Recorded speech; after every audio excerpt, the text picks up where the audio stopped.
નમસ્કાર મિત્રો, સુપરફાસ્ટ ન્યૂઝમાં તમારું સ્વાગત છે। જોઈ લઈએ મિત્રો આજના દેશ અને દુનિયાના તાજા મોટા અને મહત્વના સમાચાર સામે આવ્યા છે।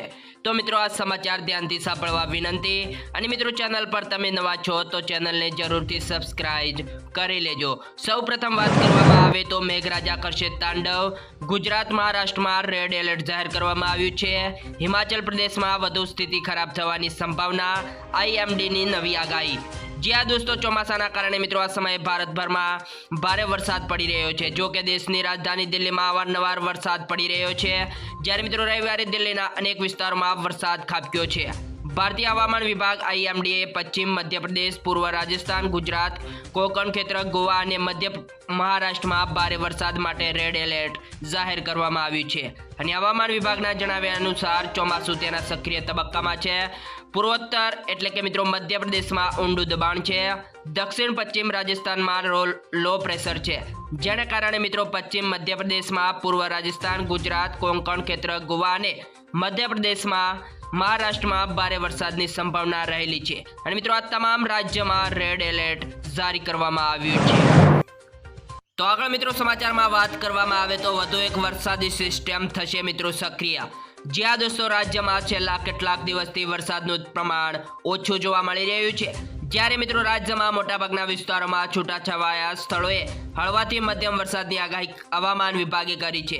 તો મિત્રો બીજી તરફ હવામાન નિષ્ણાત અંબાલાલ પટેલ રાજ્યમાં આગામી દિવસોમાં ભારેથી અતિભારે વરસાદ પડવાની શક્યતા દર્શાવી રહ્યા છે, જ્યારે રાજ્યમાં છેલ્લા 24 કલાકમાં 108 તાલુકામાં વરસાદ ખાબક્યો છે। અને વધુમાં અંબાલાલ પટેલે જણાવ્યું છે કે રાજ્યના મોટાભાગના વિસ્તારોમાં હળવો વરસાદ વરસી રહ્યો છે, ત્યારે આગામી દિવસોમાં વરસાદનું જોર વધતું જોવા મળશે, જેમાં મિત્રો 14 ઓગસ્ટ સુધીમાં સૌરાષ્ટ્ર અને દક્ષિણ ગુજરાતમાં વિસ્તારોમાં સારો એવો ભારેથી અતિ ભારે વરસાદ પડી શકે છે, જ્યારે મિત્રો કચ્છ સહિતના મધ્ય અને ઉત્તર ગુજરાતના વિસ્તારોમાં વરસાદનું જોર વધશે તેવી મિત્રો હવામાન દ્વારા આગાહી કરવામાં આવી છે। અને ત્યારે મિત્રો વરસાદી સિસ્ટમ પણ એક બીજી સક્રિય થવા જઈ રહી છે। તો હાલ અત્યારે બીજા એક સૌથી મહત્વના સમાચાર મળી રહ્યા છે। મહાદેવ એપથી ચાલતા ક્રિકેટ સટ્ટાનો ભાગીદાર પકડાયા બાદ હવે મિત્રો દુબઈ ચલાવતા ક્રિકેટ સટ્ટામાં ઓનલાઈન જુગાર રમાડતો રાધનપુરનો શખ્સ ઝડપાયો છે। જ્યાં દોસ્તો તાજેતરમાં border range cyber crime Bhuj વિભાગની ટીમે મહાદેવ એપથી ચાલતા ક્રિકેટ સટ્ટાના મુખ્ય સૂત્રધાર ભરત ચૌધરીને પકડીને 5215 કરોડનો યાથક વ્યવહારનો પર્દાફાશ કર્યો હતો।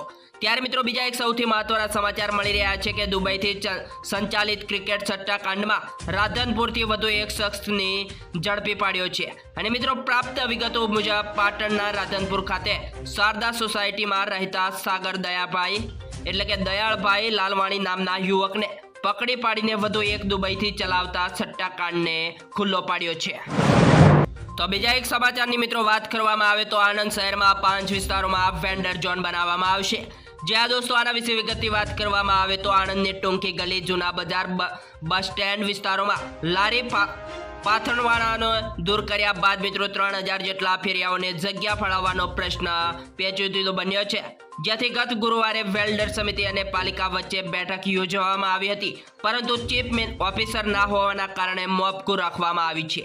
ત્યારે મિત્રો આગામી સમયમાં શહેરમાં 5 ઝોનમાં વિભાજન કરી ફેરિયાઓને જગ્યાઓની ફાળવણી કરવામાં આવશે, તેમ ચીફ ઓફિસરે જણાવ્યું છે।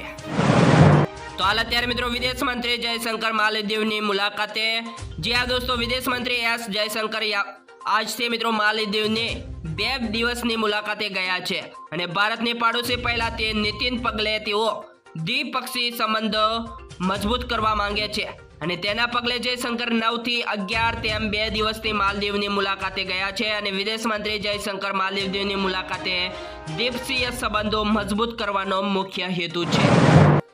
તો હાલ અત્યારે બીજા એક સૌથી મહત્વના સમાચાર મળી રહ્યા છે। મથુરાની શાહિદ ગાહ મસ્જિદના સર્વે પર સ્ટેન્ડને સુપ્રીમે લંબાવ્યો છે ટાઈમ। જ્યાં દોસ્તો આના વિશે વિગતની વાત કરવામાં આવે તો મથુરાની શાહિદ ગાહ મસ્જિદની વૈજ્ઞાનિક સર્વેને ઇલાહાબાદ હાઈકોર્ટ દ્વારા મંજૂરી અપાઈ હતી, જેના પર મિત્રો સુપ્રીમ કોર્ટ દ્વારા સ્ટેજ મૂકવામાં આવ્યો છે। અને આ સ્ટેજને સુપ્રીમ કોર્ટ નવેમ્બર મહિના સુધી લંબાવી દીધો છે।